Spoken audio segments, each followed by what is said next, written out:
40 Oui, minutes. bonjour. Bonjour. Je vous prie de m'excuser de ne pas pouvoir être à Rennes ce matin. C'est très compliqué pour moi en ce moment, mais je ne vais pas vous expliquer pourquoi. Je suis un éleveur de souris quand même, donc je fais de l'élevage à ma façon. J'ai quelques milliers de souris dans ma cave du Collège de France. Et je voulais vraiment remercier Romain de me donner la possibilité de dire des choses qui me tiennent à cœur quand j'entends ou quand je lis des propos qui me paraissent déconnectés du réel, par trop déconnectés du réel. Et donc, un grand merci à Lyd, un grand merci à Romain qui a pris l'initiative de me demander de venir, ce qui me fait évidemment extrêmement plaisir. Une petite difficulté ce matin, donc c'est pas moi qui vais passer les diapositives parce qu'on n'a pas pu me donner la main. Donc je pense que c'est Romain qui va le faire, non? C'est ça ou quelqu'un en tout cas? Oui, c'est ça, Alain. Et donc, comme j'aurais pas le pointeur, je prendrai peut-être une seconde, 10 secondes de plus par diapositive pour expliquer là où il faut jeter les yeux, quoi. Donc, le propos, c'est un petit peu de qu'est-ce qu'il en est, si vous voulez, de la proximité entre l'homme et l'animal, ce qui est vraiment une question très importante pour nous tous, et en particulier pour les éleveurs qui ont à faire face à ce dilemme d'être à la fois, évidemment, préparer des animaux pour la consommation, hein, une grande partie, et puis être souvent pris à partie par des gens qui disent qu'il n'y a pas de différence réelle entre l'homme et l'animal. Donc toute cette distance, être et ne pas être un animal, parce que nous sommes nous-mêmes des animaux, c'est ce dont je vais vous entretenir pendant une petite demi-heure, et en même temps, évidemment, en partant du système nerveux, puisque c'est le cerveau, on peut dire, il n'est pas seul à faire la différence, enfin, il fait une assez grosse différence. Donc, je vais parler de l'évolution du cerveau et surtout de la différence entre les primates humains et les primates non humains. Parce que, évidemment, la prochaine diapositive, Romain, si vous pouvez. Voilà. Donc, moi, je ne vois pas entièrement la gauche de la slide, mais ça me suffit parce que je les ai chez moi. Donc, ça, c'est un arbre évolutif, vous le connaissez tous. 3 milliards d'années, l'évolution de toutes les espèces, animales, végétales, bactériennes, hein, microbes. Et vous voyez en haut, là, on a un gorille qui marche à quatre pattes et un humain. Donc on est relativement loin hein, dans l'histoire des 3 milliards d'années. Et donc s'il y a une différence forte entre nous et les primates non humains, elle est par nature, je dirais, par fait évolutif, plus forte, évidemment, encore plus forte pour les autres espèces. Donc sur la droite, ce que vous voyez, c'est le moment où les hominines ont commencé à se développer, c'est-à-dire il y a en gros 7 milliards d'années, 7 millions d'années. Donc en fait, c'est une espèce, c'est un embranchement relativement récent, hein, 7 millions d'années sur une histoire de 3 milliards d'années. C'est la distinction du Miocène et du Pliocène, donc c'est là que l'histoire des hominines a commencé. Mais ça n'empêche pas, prochaine diapositive s'il vous plaît, ça n'empêche pas évidemment que nous sommes en même temps des animaux. J'aime bien cette citation de Darwin, hein, qui nous dit que l'organisme le plus humble est une chose très supérieure à la poussière inorganique sous nos pieds. Et personne avec un esprit non biaisé ne peut étudier une créature vivante, humble qu'elle soit, sans être frappé d'enthousiasme devant le merveilleux de sa structure et de ses propriétés. Ça, c'est vrai que bon, le biologiste que je suis est toujours émerveillé quand il étudie ces bestioles, quoi. Donc, la prochaine diapositive, on revient à des choses plus sérieuses. Donc, Sapiens n'est pas le dernier des hominines. Le dernier, nous sommes des survivants. Mais c'est une histoire foisonnante, c'est-à-dire qu'il y a eu beaucoup d'autres hominines que nous, et jusqu'à encore récemment. Donc là, ce que vous voyez, 7 millions d'années, vous avez l'ancêtre commun, en bas, là, avec un petit carré rouge. Et puis, à gauche, on part vers les primates non humains, et en particulier vers les chimpanzés, qui sont nos cousins les plus proches. Et puis, à droite, on part dans toute cette lignée des hominines qui va aboutir à Sapiens, mais aussi à Néandertal, mais aussi Homo floresiensis, aussi aux Dénisoviens, comme vous pouvez le voir en bas à gauche. Et ça, il y a eu de la mort, quoi. Il y en a pas mal qui ont disparu. Donc nous sommes les derniers. Donc nous pouvons nous comparer aujourd'hui, vous avez vu le prix Nobel de Svante Pääbo récemment, nous pouvons aujourd'hui nous comparer sur le plan génétique aux Denisoviens et aux Néandertaliens, parce qu'on peut faire le séquençage du génome humain. Svante Pääbo a eu le prix Nobel pour ça cette année, c'est un travail absolument magnifique, hein. Si vous pouvez lire ces choses, c'est extraordinaire. Voilà. Et puis, évidemment, on peut aussi faire le séquençage des chimpanzés, mais eux, ils sont vivants, donc c'est plus simple. C'est pas une espèce éteinte. Et là, ce que vous voyez, c'est évidemment la question qui nous importe, c'est-à-dire, enfin, qui m'importe moi, parce que je suis neurobiologiste malgré tout, c'est celle de la différence en tant que cerveau. Donc, si vous voyez un tout petit peu simplement le chimpanzé et le bonobo, eh bien, nous avons un cerveau qui est 4 fois plus gros que celui d'un chimpanzé, qu'un bonobo. Alors, les chimpanzés et les bonobos, ce sont des paninés, ils ne sont pas la même espèce. Hein. Il y a une différence génétique assez forte entre ces deux espèces de paninés. Quand on dit chimpanzé, on dit chimpanzé, quand on dit bonobo, on dit bonobo. Bon, je pourrais s'il y a des questions, je parlerai plus tard. Donc, voilà la différence de taille de crâne, hein, entre le macaque et Sapiens. Et vous voyez qu'il y a un facteur 4 entre nous et les chimpanzés.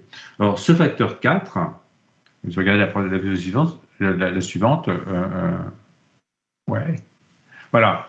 Donc, vous voyez que chez les primates, Paniscus, Troglodytes, donc Paniscus et bonobo, Troglodytes et chimpanzé, le gorille, il y a une sorte de linéarité entre le poids du corps et la taille du cerveau. Et dès que vous passez dans les hominines, eh bien vous voyez qu'on perd cette linéarité, c'est-à-dire que nous avons un cerveau trop gros. Et par rapport à la taille du corps, parce que c'est la taille du corps qui au fond est importante, c'est-à-dire c'est sensorimoteur, c'est-à-dire je sens, je bouge, donc en fait mon cerveau, si c'est un organe sensorimoteur, il est essentiellement lié à la taille du corps. Mais chez nous, plus du tout, on a en fait 900 cm3 de trop, parce que nous avons un poids du corps sec qui est celui d'un chimpanzé, 40 kg en poids sec. Le reste, c'est pas sec. Donc, vous voyez qu'on a un cerveau qui est beaucoup trop gros, c'est ce que j'appelle les centimètres cubes en trop, et en plus, ils ne sont pas passés n'importe où. Ce sont des centimètres cubes qui sont placés dans des régions qui sont très importantes sur le plan cognitif. Alors, comment c'est arrivé tout ça ? Je ne vais pas vous détailler cette diapositive qui est trop compliquée, mais ça s'est fait très vite, hein, quand même, en quelques 7 millions d'années. C'est très très rapide, comme je le disais, c'est quelques secondes dans une journée de 24 heures. Et c'est fait à travers, évidemment, des modifications du génome. Alors, des modifications de tout type, hein, des mutations ponctuelles qui sont importantes. Entre les Néandertaliens et nous, il y a 87 mutations ponctuelles, mais elles sont placées dans des endroits qui sont incroyablement importants, vous allez voir.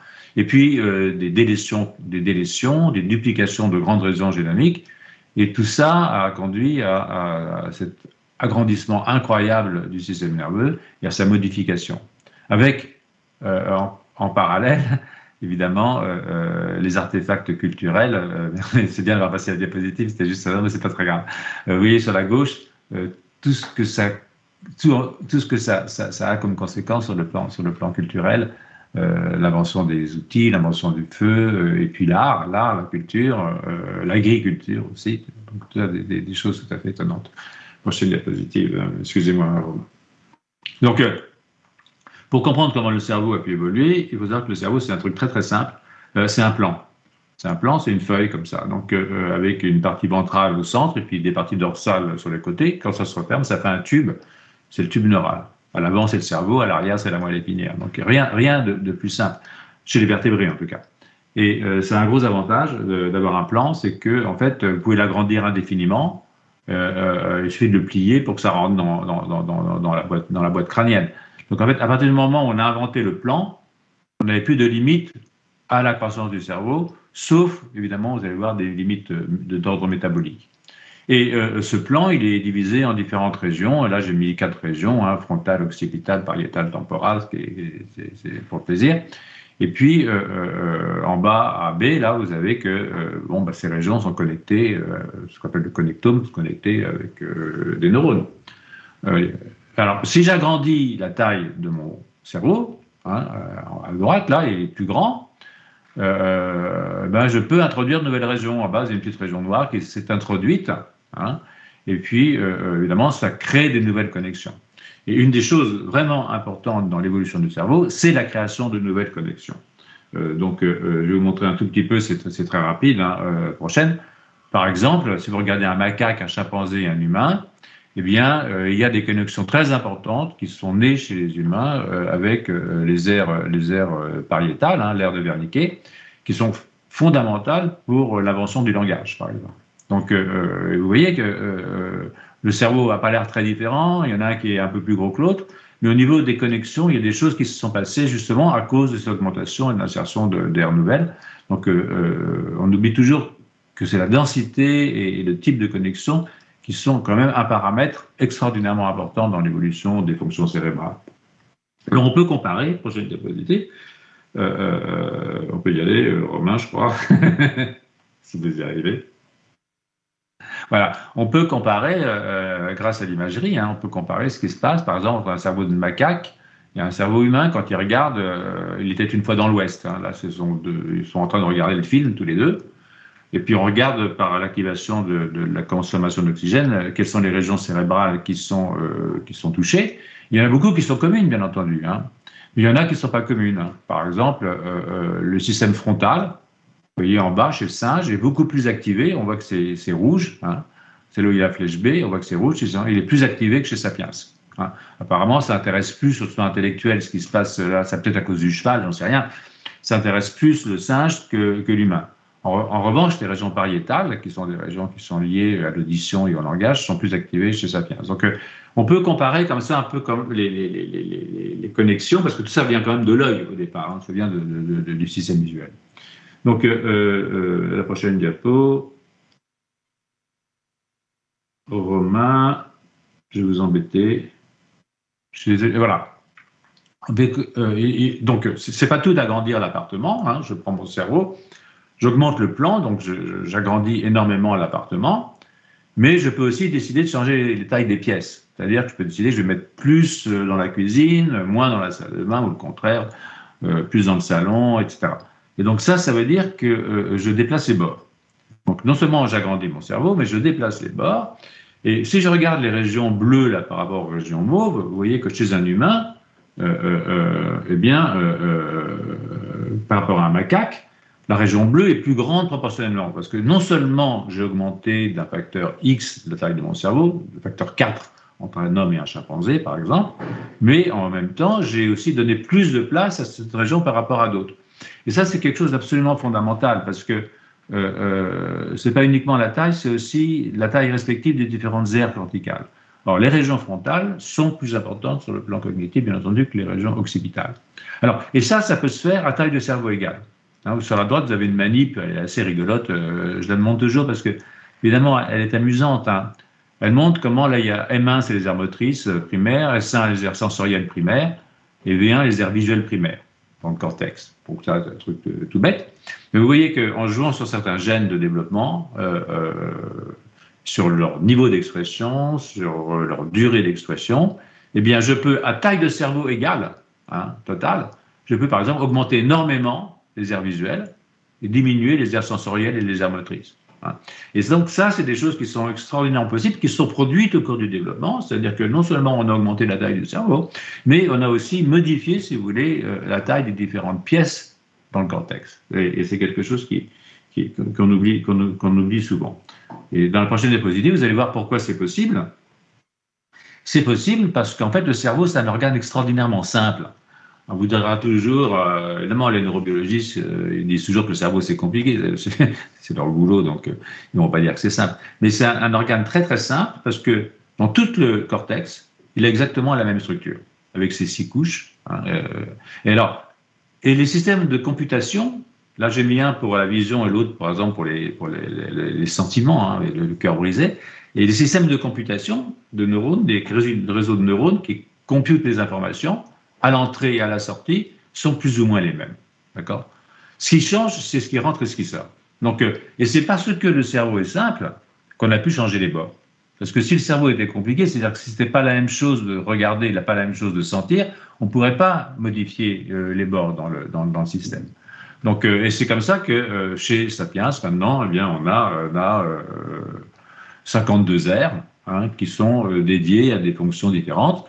Et ces aires, elles sont nées de l'évolution et elles se sont aussi modifiées dans leur taille au cours de l'évolution, grâce justement à cette homogénéité de la structure du système nerveux central, en tout cas.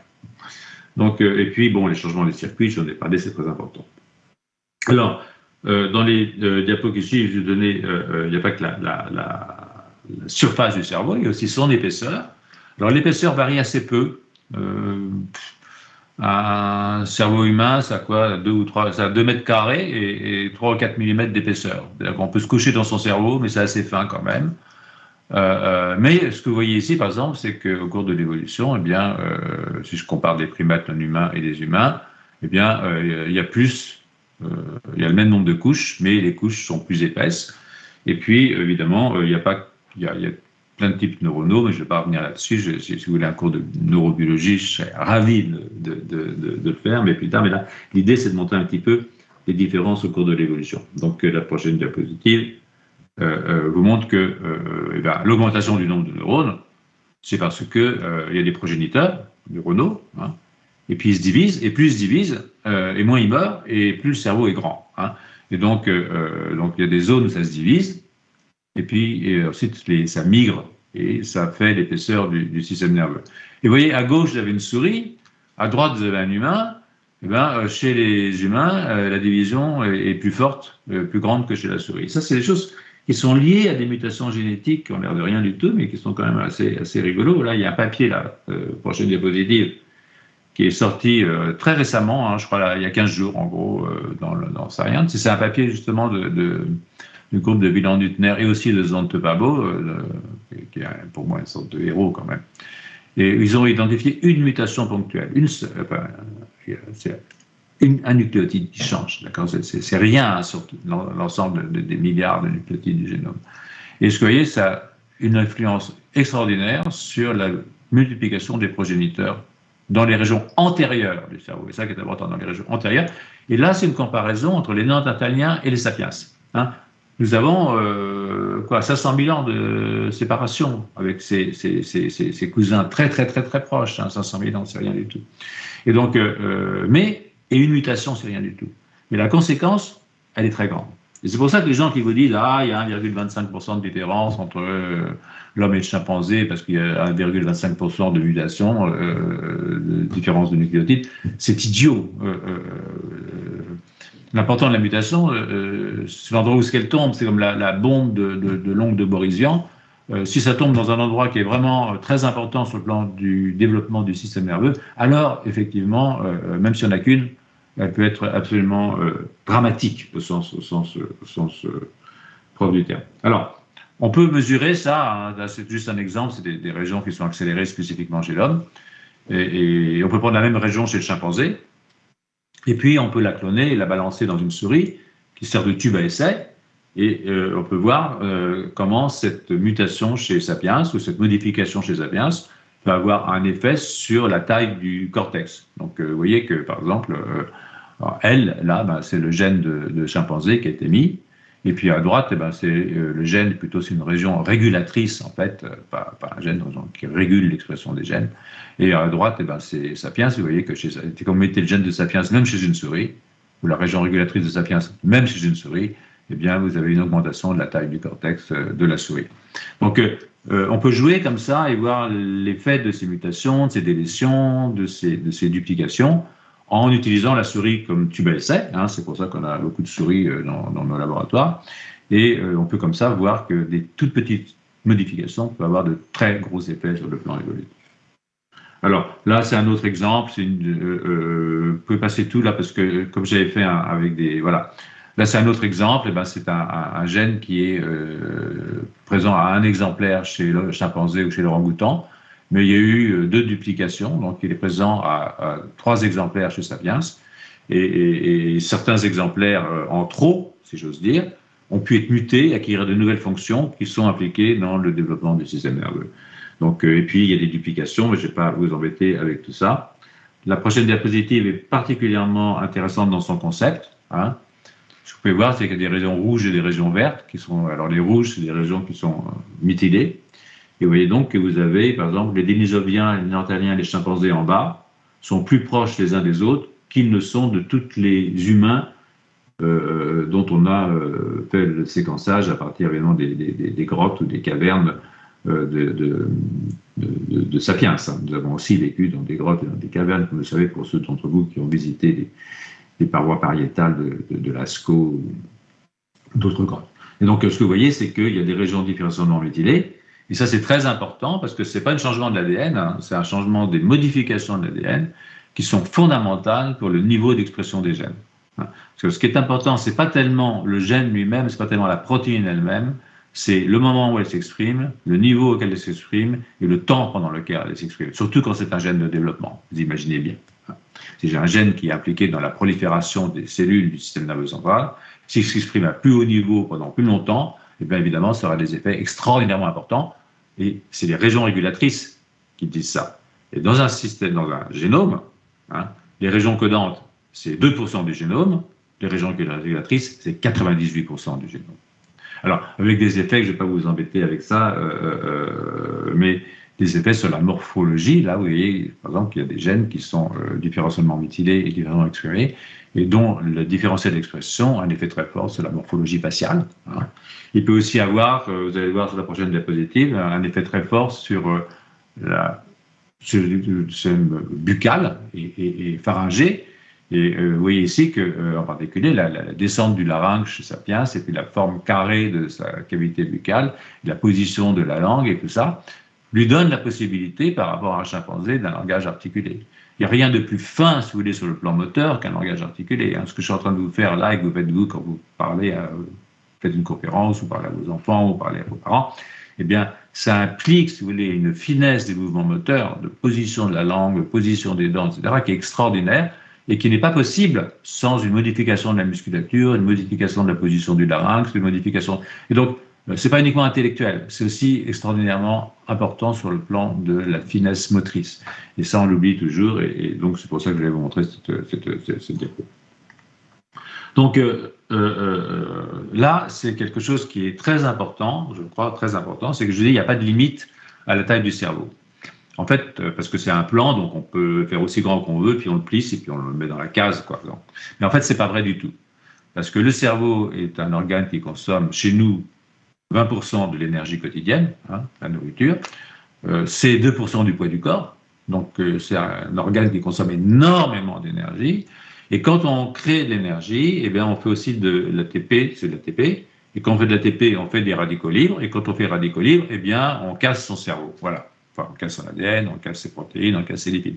Donc, la plupart des maladies neurologiques et psychiatriques, de ce fait, sont en fait chez Sapiens des maladies métaboliques, c'est-à-dire un métabolisme trop fort parce que ça crée des radicaux libres trop forts. Et il faut nourrir cet organe, il faut nourrir ce truc. Et donc, ce que vous voyez ici, c'est que si nous avions une nutrition de chimpanzés, hein, eh bien, ou de gorilles, vu le poids de notre cerveau, il faudrait que nous passions 10 heures par jour à manger. D'accord ? 10 heures par jour à manger, si en plus vous avez la cueillette, le machin, le truc, il ne reste pas grand-chose pour lire la critique de la raison pure ou quoi que ce soit d'autre. Hein.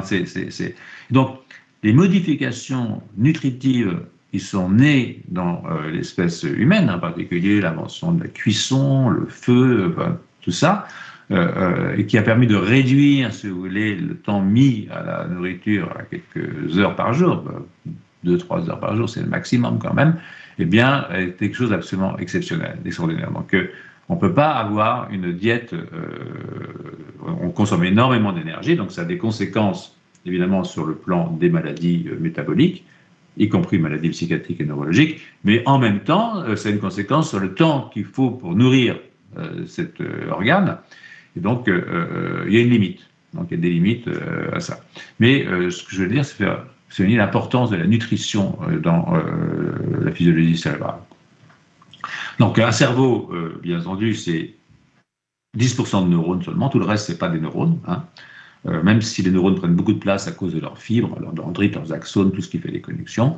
Mais vous avez plein de vaisseaux sanguins qui apportent l'énergie, vous avez des macrophages qui sont le système immunitaire, Et puis, vous avez les astrocytes, qui sont des cellules très importantes sur le plan métabolique. C'est-à-dire qu'elles transforment le glucose en pyruvate, et le pyruvate, c'est la source d'énergie des neurones. Donc, en fait, le neurone, on parle beaucoup du neurone, mais en fait, c'est un tout. Et les autres, c'est pas des cendrillons, hein, c'est vraiment des cellules essentielles dans la physiologie et aussi dans la pathophysiologie du système nerveux. Donc, je vais terminer assez rapidement sur quelque chose de très important, c'est que nous avons un cerveau très gros. Beaucoup trop gros par rapport à la taille de notre corps. Et en plus, nous sommes des bipèdes. Donc ça veut dire, si vous voulez, que pour sortir du conduit, c'est pas facile. C'est-à-dire que si on essaie à l'âge avec un cerveau pratiquement terminé, c'est obstétriquement un acte impossible. Et donc, les humains, au contraire justement d'un chimpanzé, vous voyez, un chimpanzé, par exemple, à 2 ans, il a 100% de son cerveau. Un humain, à 2 ans, il a 20% de son cerveau. C'est-à-dire qu'on est complètement immature. Et ça, et notre maturation dure jusqu'à une vingtaine d'années. En fait, le cerveau humain continue à croître jusqu'à environ une vingtaine d'années. Et ça, c'est extraordinairement important parce que ça veut dire qu'on apprend dans un milieu externe.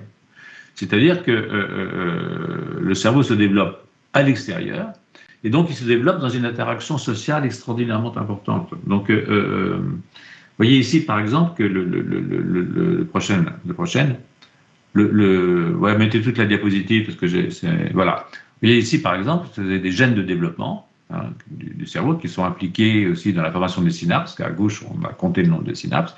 Vous voyez en fait que chez l'homme, on est néoténique, c'est-à-dire qu'on est retardé dans la maturation du système nerveux. Et cette maturation du système nerveux, elle est très importante parce que la prochaine diapositive va vous montrer que, en fait, on apprend à certaines périodes. Par exemple, la plupart des gens, en particulier des gens qui sont très jeunes, ils pensent qu'on est intelligent jusqu'à 40 ans et qu'on devient idiot après. Quand ils ont 50 ans, ils pensent que c'est après 50 ans qu'on devient idiot, et quand ils ont 60 ans, ils pensent que c'est après 60 ans. Mais le problème n'est pas là. Il y a une période pendant laquelle on est idiot, il y a une courte période pendant laquelle on peut apprendre, et après on redevient idiot. Donc cette période pendant laquelle on peut apprendre, c'est la période pendant laquelle le cerveau est plastique. Alors, on peut toujours apprendre après, bien entendu, je caricature, il y a toujours de la plasticité après. Mais il y a des périodes pendant lesquelles le cerveau est vraiment capable d'absorber une énergie intellectuelle incroyable. Vous avez vu, quand vous regardez un môme grandir, un môme pousser, vous savez très bien qu'entre 3 ans et 8 ans, c'est comme des éponges à prendre de l'information. Et ça, c'est ce qu'on appelle des périodes critiques.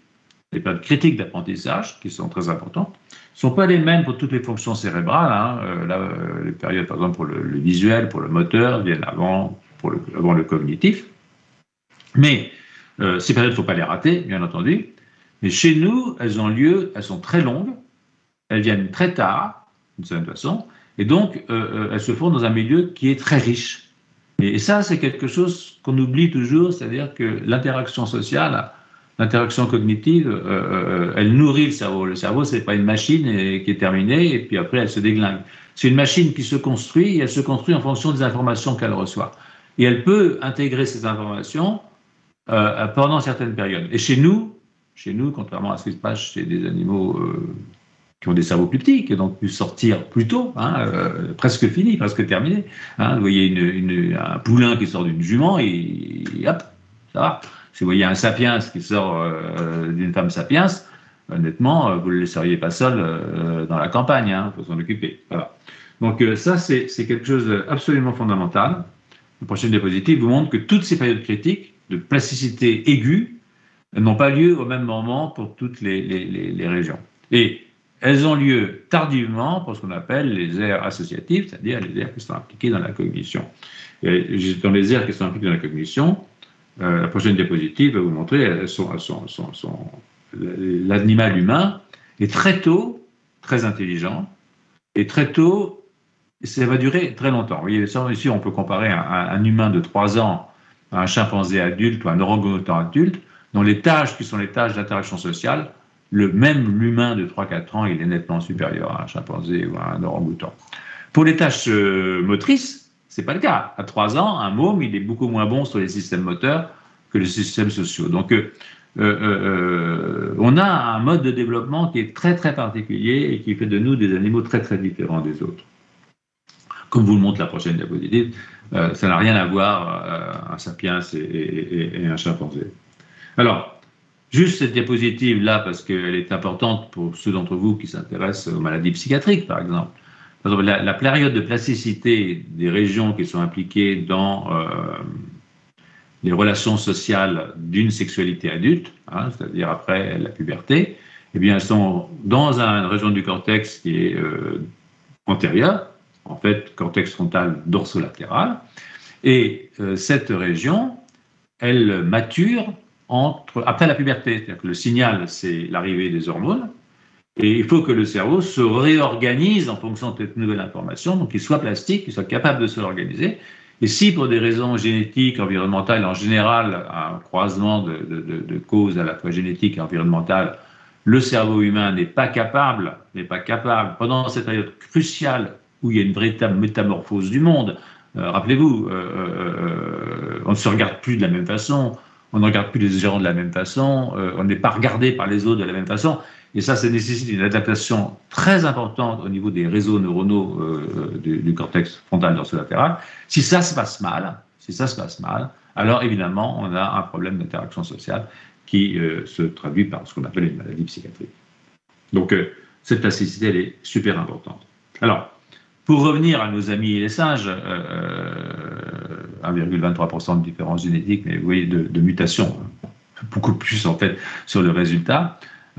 C'est pas pour dire, faire super attention, d'abord c'est pas pour dire que les chimpanzés n'ont pas de culture. Il y a de la culture. Donc, culture, ça veut dire que les mêmes animaux qui ont les mêmes génomes, en fonction des différents endroits où ils peuvent vivre, vont acquérir des habitudes un peu différentes. Hein. Grand exemple classique, c'est la brindille à termites qui a été inventée par les chimpanzés. Mais évidemment, ce n'est pas tout à fait la même chose que chez nous, comme vous pouvez voir ici, la prochaine. Bon, entre la brindille à termites, allez-y, la prochaine, c'est la dernière d'ailleurs. Entre la brindille à termites, les peintures pariétales, une sculpture du Bernin ou même la bombe atomique, hein, on peut s'en réjouir ou s'en plaindre, mais bon, c'est quand même, sur le plan technique, quelque chose d'absolument extraordinaire. Sapiens, c'est à un niveau culturel, malgré ces 1,23% de différence ponctuelle, pour les raisons que je vous ai expliquées, hein, j'espère un petit peu rapidement, eh bien, à des années-lumière, si vous voulez. Alors, c'est à la fois une très grande proximité et des années-lumière sur le plan culturel. Hein. Et ça, c'est vrai pour les chimpanzés, qui sont quand même nos plus proches cousins animaux. Alors, ça a des conséquences, si vous voulez, culturelles aussi. C'est-à-dire que c'est pas parce que nous sommes très différents que nous devons faire n'importe quoi avec les animaux, évidemment, ou avec la nature. Ça,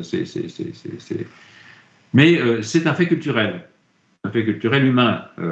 D'abord, c'est notre intérêt aussi, il faut bien le voir. C'est-à-dire qu'on préserve la nature, mais aussi on préserve Sapiens. On sait bien que si on ne préserve pas la nature, on sait bien de toute façon qu'on est une espèce mortelle. Toutes les espèces sont mortelles. On sait bien qu'on disparaîtra un jour. Les individus meurent et les espèces meurent tout aussi bien. Il y a un début, un milieu, une fin. Sauf pour les transhumanistes, mais bon, je ne compterai pas trop dessus si j'étais vous. Mais justement, il reste que nous avons décidé, et ça c'est un fait culturel, hein, c'est nous qui l'avons décidé, de prendre des actions qui permettent de protéger les êtres sensibles. Donc, et ça c'est un fait de culture. C'est un fait de culture. C'est pas parce que nous sommes proches des animaux que nous faisons ça. C'est parce que nous en sommes très éloignés. C'est cette distance et cette cognition qui est la nôtre qui fait que nous sommes capables, si vous voulez, d'écrire des lois qui nous imposent des devoirs vis-à-vis des animaux. C'est pas que les animaux aient des droits. Les seuls gens qui aient des droits, c'est les gens qui écrivent le droit, c'est-à-dire les sapiens. Mais en même temps, notre système intellectuel, qui est d'ailleurs ces droits-là ne sont pas de tout temps, ni de toute région, ni de toute latitude. Hein. C'est dans certains pays, à certaines époques. Mais c'est vrai que cette écriture d'un droit qui est un droit protecteur vis-à-vis de l'animal ou vis-à-vis de la nature de façon plus large, et une propriété typiquement humaine. Je dis souvent à mes collègues qui ne peuvent pas comprendre ça, écoutez, mettez-vous dans l'état de nature, c'est-à-dire à poil, et allez vous balader dans une forêt vierge s'il en reste, vous verrez que les animaux ne respectent pas les droits de l'homme, parce que les seuls droits qu'ils respectent, c'est les droits de la nature, c'est-à-dire en fait un monde qui est extraordinairement violent et sauvage. Voilà. Donc on peut en discuter si vous voulez. J'espère que ce n'était pas trop compliqué ni trop long. Je pense que j'ai tenu à peu près mon temps, hein. Peut-être 5 minutes de plus, je sais pas, on m'a dit 40, 30 minutes, 35 minutes, voilà. Et je suis prêt à répondre à des questions, si vous en avez, bien entendu. Bien, merci beaucoup pour cet exposé brillant. Donc, on va revenir sur un certain nombre de points dans la discussion générale. Peut-être qu'on peut prendre le temps là pour une ou deux questions de compréhension sur ce qui a été dit. Mais enfin, ça a été exprimé tellement clairement que ça pose quand même un certain nombre de questions, non? Enfin, si vous avez, pour Monsieur Prochante, une ou deux questions de compréhension sur ces slides. Vous n'êtes pas obligé.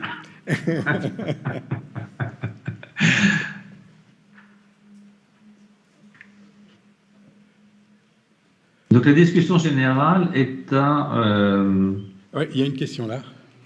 Pardon. Deux même, deux, je crois. Allez-y, allez-y. Non, une seule. Non, je sais pas. Bonjour, Yves pour la préfecture de région. Je voulais juste revenir sur votre toute dernière remarque relative au droit qui est finalement dû à nous-mêmes et à notre développement culturel. Comment analyser dans ce cas-là ce qui se passe chez certains groupes d'animaux? Je vais peut-être qualifier ça de bienveillance ou de soutien entre eux, mais dans des groupes d'animaux, quand on a certains qui sont en délicatesse ou en danger, on a un certain soutien qui se crée spontanément par le groupe, par le collectif. Pourtant, on n'a pas les mêmes tailles de cerveau, mais on a quand même une... je ne vais pas dire que c'est du droit, mais il y a une certaine bienveillance entre les animaux. Ce que vous dites est tout à fait juste, c'est-à-dire que moi je vous ai renvoyé à Darwin, l'expression des sentiments chez l'homme et les animaux, c'est-à-dire que tout ce qui existe chez Sapiens, nous sommes des bêtes. Donc il y a une évolution et ça existe en germe plus ou moins important dans les autres espèces. Ce dont je parlais, c'est pas la solidarité dans une espèce ou intra-espèce, hein. C'est comment une espèce, la nôtre en particulier, est capable de se conduire de façon extraordinairement brutale avec les autres espèces, ce qu'elle a pu faire, hein, et ce qu'elle fait encore, c'est-à-dire les détruire, les anéantir, les faire souffrir. D'ailleurs, même à l'intérieur de l'espèce, hein, c'est pas toujours tendre entre individus humains non plus. C'est aussi lié à son cerveau, hein. C'est des cerveaux qui sont très bizarres, les nôtres. Ce à que je faisais allusion, c'est se fixer des règles, qui soient des règles écrites, votées, légales et imposées. Ça, c'est ce qu'on appelle le droit. Donc, aucun animal qui ne maîtrise pas le langage ne peut écrire du droit. Donc, le droit, c'est pas quelque chose naturel, hein. C'est pas un droit de la nature. C'est un droit écrit par les humains et qui peut concerner autre chose que les humains. Bien sûr, il concerne les sociétés humaines. Les sociétés humaines sont régies par le droit. Et le droit évolue. Ce n'est pas un droit de nature. C'est un droit qui évolue parce que les sociétés évoluent, parce que les problèmes évoluent, parce que les gens pensent différemment. Et donc, ce droit-là, il est consigné et puis lui-même changé, hein. Et ça, il n'y a que les sapiens, à ma connaissance, qui écrivent du droit, et c'est un droit qui peut concerner les non-sapiens, en l'occurrence, qui peut concerner les animaux, les autres animaux. Je préfère dire les autres animaux, parce que nous sommes des animaux. D'accord. Est-ce qu'il y a une autre question? Quand vous parlez de langage, c'est du langage parlé? Parce qu'on peut imaginer d'autres formes de langage. Je distingue le langage et la communication. Évidemment qu'il y a une communication animale. C'est pas à vous que je vais le dire, vous le voyez tous les jours. Bien entendu. Puis on va y revenir. Quand je regarde mes souris, je vois bien qu'elles communiquent. Il y a même de l'empathie entre les souris, où il y a de l'agressivité. Mais je parle de langage au sens, langage articulé, voilà, ce qu'on est en train de faire. Ah, une autre question dans la salle, là. Madame. Ouais, Pardon, oui. Alors, il y aura 3 questions, finalement. Bonjour, ouais. Dominique Marchand, je suis vétérinaire, praticien. Je voulais juste... donc, vous faites le parallèle entre chimpanzé et homme. Est-ce qu'on peut avoir les mêmes cartographies des cerveaux sur donc les animaux d'élevage, type bovin, porc, volaille, quoi? Oui, bien sûr. Volaille, c'est différent parce que tous les mammifères ont un cerveau à peu près sur le même plan, qui a la même structure de base.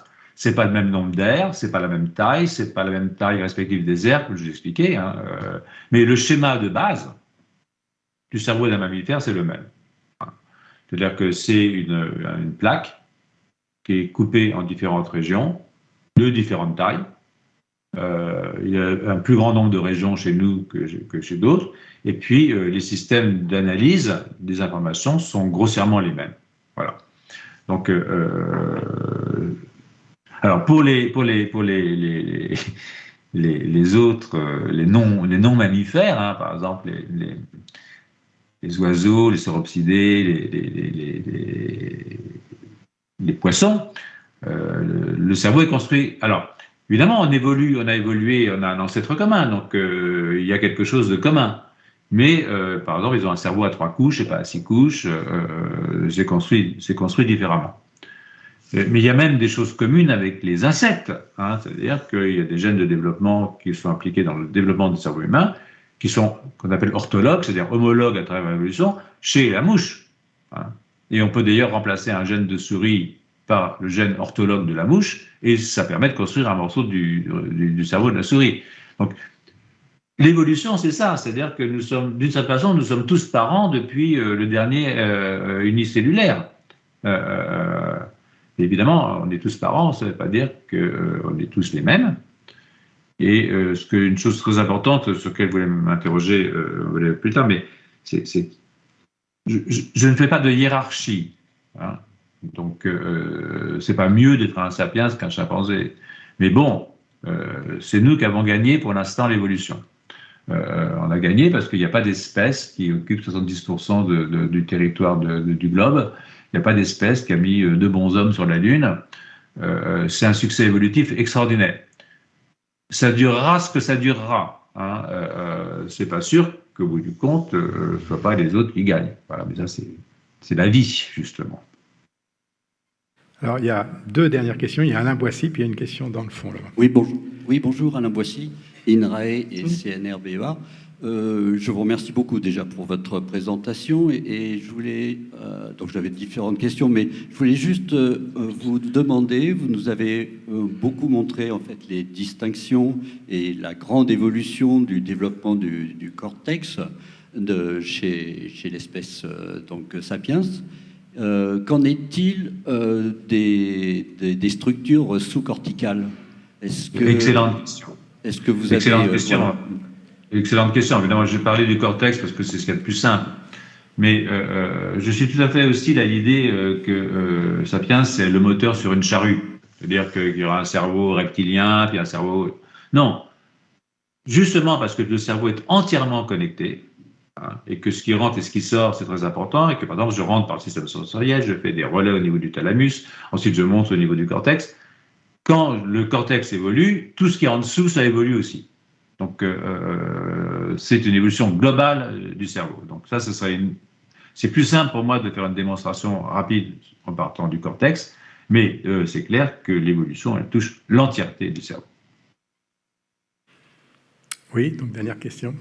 Oui, non, mais en fait, vous y aviez répondu. C'était un petit peu sur ce sujet-là, c'est-à-dire est-ce qu'entre l'animal et l'homme, finalement, la perception est la même de la souffrance, du plaisir, et que ce qui a fait augmenter la cerveau et tout ce qui est annexe, en fait, le développement du langage, la motricité, tout ça. Mais finalement, je dirais que la perception primaire, elle est la même. C'est-à-dire, je souffre ou j'ai du plaisir. Mais la perception secondaire, tertiaire ou la méta-perception, elle peut être différente. Sinon, il n'y aurait pas des sadomasochistes. On est des animaux très compliqués. Donc, je pense qu'elle est la même au niveau primaire, mais qu'elle peut être élaborée intellectuellement ou de façon presque perverse parfois, qui est quelque chose qui est quand même très, je pense, hein, alors évidemment, peut-être que vous avez une expérience différente au contact des animaux, mais je pense que c'est quand même très développé chez Sapiens, cette façon de pouvoir sentir les choses, pas uniquement la sensation primaire, mais élaborer sur cette sensation primaire. Sinon, il n'y aurait pas de littérature, je pense. Bien, on va arrêter là. Merci encore. Et donc, on se retrouve après les deux autres exposés pour la table ronde. On se retrouve, je crois, à 12h10 pour la discussion. Oui, c'est ça, tout à fait. Ben, écoutez, je me mets sur mute et j'écoute. Ouais. Voilà. D'accord, bien.